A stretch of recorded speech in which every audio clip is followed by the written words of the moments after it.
there, it's Clark Reid popping back in with more tech headlines today. If you like these reports, you can sure help us out. Hit that like button, and you can also subscribe, and then you'll know when each new report is posted.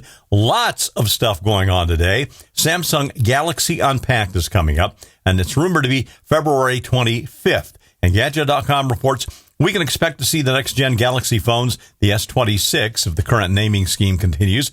Word is the design of the Galaxy S26, 26 Plus, and 26 Ultra will stick with the form factor of the S25 series. They'll all run the new Snapdragon 8 Elite Gen 5 chip, although, like in the past, some areas of the world will still get the Exynos 2600 chip. One upgrade users will notice: the S25 phone will have a 6.3-inch display, an FHD Plus display, and it's a little bit larger than the 6.2-inch display on the current phones, so that'll be a little bit of a difference. The phones will have 12 gigs of RAM, which is becoming necessary for AI features these days. You'll have either 256 or 512 gigs of storage and a 43 milliampere hour battery, which is a bit larger than before. The cameras are going to stay the same. OnePlus, the phones will fully support Qi 2 wireless charging. That'll be a bonus. Also coming at Unpacked, the Galaxy Buds 4 and the previously reported here Galaxy Z Trifold, which, as we noted in the earlier report, will run probably a mind-blowing $2,900.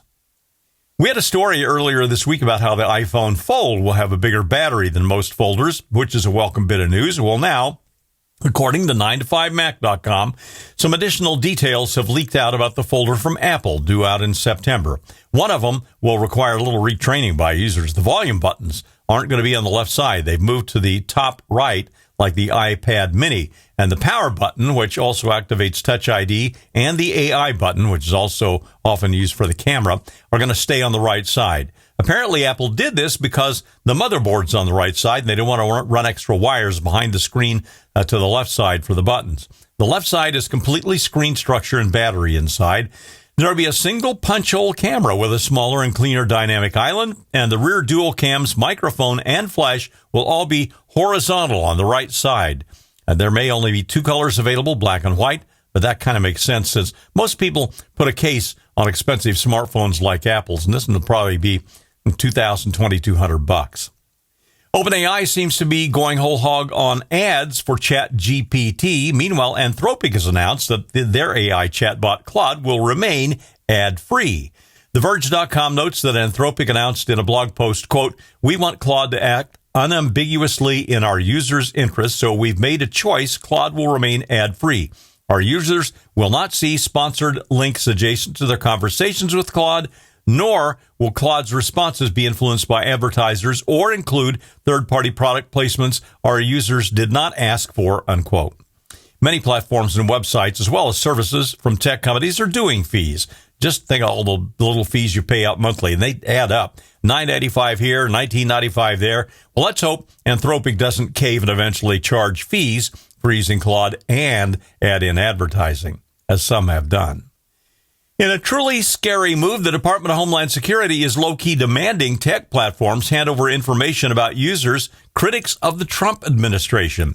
TechCrunch.com reports the department has relied on administrative subpoenas in most cases. They've gone after anonymous Instagram accounts that share posts about ICE raids, as well as accounts that have criticized administration officials or protested government policies.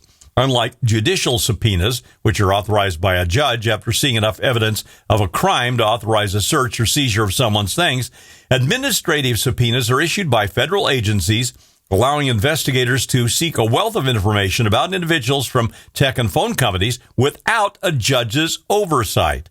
Note that the administrative subpoenas cannot be used to get contents of your email or do online searches or get location data, but they can demand things like what time a user logs in and from where, using which devices, and revealing the email addresses and other identifiable information about who opened an online account.